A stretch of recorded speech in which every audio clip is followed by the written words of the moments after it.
Sir வருஷத்துல 2 முக்கியமான படம் ரிலீஸ் ஆகும். ஒன்று ஏப்ரல் மாதம், இன்னொன்று நவம்பர் மாதம். படத்தோட டைட்டில் என்ன தெரியுமா? செமஸ்டர். அந்த படத்தில் ஹீரோ ஸ்டூடெண்ட்ஸ் நாங்கள் தான், ஆனால் வில்லன் எங்களுக்கு வர கொஷின் பேப்பர். இந்த ஹீரோக்கோ வில்லனுக்கோ நடுவில் நடக்கிற போராட்டம் தான் 3 மணி நேரம் கதை மட்டும்தான். இப்படி வருஷத்துக்கு 2 முறை வர செமஸ்டர் படத்துக்கே நாங்கள் எந்த பாடமும் படிக்கிறது இல்லை. இதில் சினிமா படத்துலேருந்து பாடம் படின்னு சொன்னால் எப்படி சார்? சார் கிரிக்கெட் கிரவுண்டில் ரெஃப்ரி இருந்தால் சரியாக இருக்குமா? ஃபுட்பால் கிரவுண்டில் அம்பையர் இருந்தால் சரியாக இருக்குமா? இல்லை பாக்ஸிங் ஸ்டேஜில் பட்டிமன்ற நடுவர் இருந்தால் சரியாக இருக்குமா? இதெல்லாம் எப்படி சரி வராதோ அந்த மாதிரி தான் படம்ன்றது ஒரு என்டர்டைன்மெண்ட் சோர்ஸ். அங்கே வந்து பாடம் படினா எப்படி சார்? இன்னைக்கு வாழ்க்கையே டென்ஷனில் தான் போயிட்டுருக்கு. பையன் புதுசாக வண்டி வாங்கிட்டா அப்பாவுக்கு டென்ஷன், பொண்ணு புதுசாக ஃபோன் வாங்கிட்டா அம்மாவுக்கு டென்ஷன். இந்த டென்ஷனெல்லாம் குறைக்கலான்னு கோயிலுக்கு போனால் அங்கே இருக்க கடவுளுக்கு நம்ம சிலையை எவனாவது கடத்திடுவானோன்னு டென்ஷன். இவ்வளவும் பேசிட்டு இருக்க எனக்கு அடுத்த பாயிண்ட் மறந்து போச்சு. அதுவே ஒரு பெரிய டென்ஷன். இந்த மாதிரி டென்ஷன் எல்லாம் குறைக்கிறதுக்கு தானே சார் நம்ம சினிமாக்கே போகிறோம். அங்கே போய் பாடம் படி பரீட்சை எழுதுனா எப்படி சார்? இவ்வளோ பேசுகிறாங்களே, பாடம் எடுக்க வந்த மலர் டீச்சரும் பவி டீச்சரும் பாடமாக எடுத்தாங்க.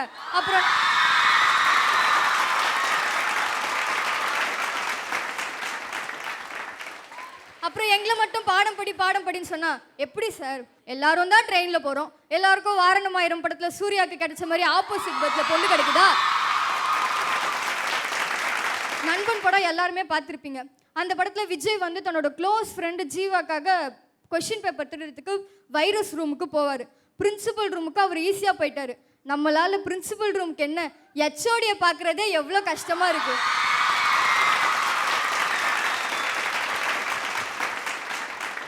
இதெல்லாம் கூட விட்டுருங்க. ஸ்வேதா ரொம்ப பாதிக்கப்பட்டிருக்க போல இருக்கு காலேஜில். சரி, இப்படி பாடம் படிக்கிறேன்றாங்களே, அப்படி என்ன பாடத்தை படிச்சுட்டாங்கன்னு போய் பார்த்தா ஹேர் ஸ்டைலு, காஸ்டியூம். இது நம்ம சமூகத்துக்கு ரொம்ப தேவையான ஒன்றும் இல்லை சார். 96 ஜானு சுடிதார், குஷி clip, Bhagyaraj pant, Saroja Devi use பண்ண சோப்பு டப்பா, ஷாருக் கான் யூஸ் பண்ண கூலிங் கிளாஸ். இது என்ன ஃபிலிமா இல்லை ஃப்ளிப்கார்டா? அவங்களுக்கே டவுட் வந்துடும் சார்.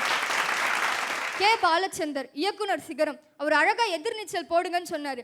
ஆனால் நம்ம நாட்டு குடிமக்கள் எதில் சார் நீச்சல் போடுறாங்க சார்? முதல்லலாம் குடிக்கிற சீன் வச்சாலே வில்லனுக்கு இன்ட்ரோ கொடுக்குற மாதிரி. இன்னைக்கு ஒரு படம் ஃபுல்லாக ஒருத்தர் குடிச்சிட்டே இருக்காரு.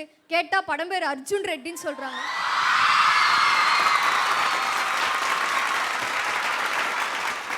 சார் அது கதைக்கு தேவைப்பட்டது, அதனால் அப்படி வைக்கலாம். அதை பார்த்து நம்ம வாழ்க்கையில் கற்றுக்கணும்னு சொன்னால் எப்படி சார்? படத்தில் வந்து நல்ல கருத்துக்கள் நிறைய சொல்கிறாங்க, நான் இல்லைன்னு சொல்லலை.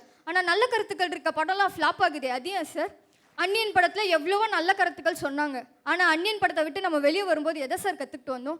ராம் பாப் ரெமோ, இதை தானே சார் கற்றுக்கிட்டு வந்தோம். பிகில் படம் எல்லாருமே பார்த்துருப்பீங்க. பெண்களோட முக்கியத்துவத்தை அதிகமாக சொல்லியிருப்பாங்க.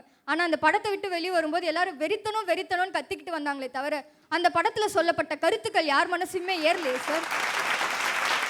அப்படி உங்களுக்கு பாடம் தான் வேணும்னா சமூகத்தை விட சிறந்த ஆசான் வேறு எதுவுமே இல்லை சார். 2 சேவல் சண்டை போட்டுட்டு இருக்கும்போது ஒரு நாய் வந்து தடுத்து நிறுத்துது. அந்த நாய்கிட்ட இருந்து அமைதியை பாடமாக கற்றுக்கங்க. விளையாட வந்தோன்றதுக்காகவோ என்னவோ அவர் தமிழ் கற்றுக்கிட்டு ஹர்பஜன் சிங் அவரோட ட்வீட்டில் எல்லாமே தமிழில் போடுறாரு. ஆனால் நம்மளாம் தமிழில் பேசுறது கூட யோசிக்கிறோம். அவர்கிட்ட இருந்து மொழி பட்ச கற்றுக்கோங்க சார். இட்லியெல்லாம் 1 கோடி நான் அறிவிச்ச இந்த நாட்டிலையும் 1 ரூபாய்க்கு இட்லி விட்டுருக்காங்க ஒரு பாட்டி. அந்த பாட்டிக்கிட்ட இருந்து கருணையை பாடமாக கற்றுக்கோங்க சார். பக்கத்து நாட்டு வெள்ளத்தில் மூழ்கும் போது எனக்கு மட்டும் என்ன சைக்கிள்னு ஒரு குழந்தை சைக்கிள் வாங்க சேர்த்து வச்ச காசை நிவாரண நிதியாக கொடுத்துச்சான். அந்த குழந்தைகிட்ட இருந்து உதவுற மனப்பான்மையை கற்றுக்கோங்க சார். இப்படி சொல்ல போனால் ரியல் வாழ்க்கையிலே கற்றுக்கிறதுக்கு நிறைய இருக்குது சார். படம்ன்றது ஒரு என்டர்டெயின்மெண்ட் சோர்ஸ், அதை அப்படியே விட்டுடலாம். மார்க்குக்காக திருக்குறளை படிக்காமல் ஒரு மார்க்கத்துக்காக திருக்குறளை படித்தா அதை விட சிறந்த பாடம் வேறு எதுவுமே இல்லை சார். அதனால் படத்தை படமாக பார்க்குறது தான் சிறந்ததுன்னு சொல்லி வாய்ப்புக்கு நன்றி பாராட்டி விடைபெறுகிறேன். நன்றி, வணக்கம்.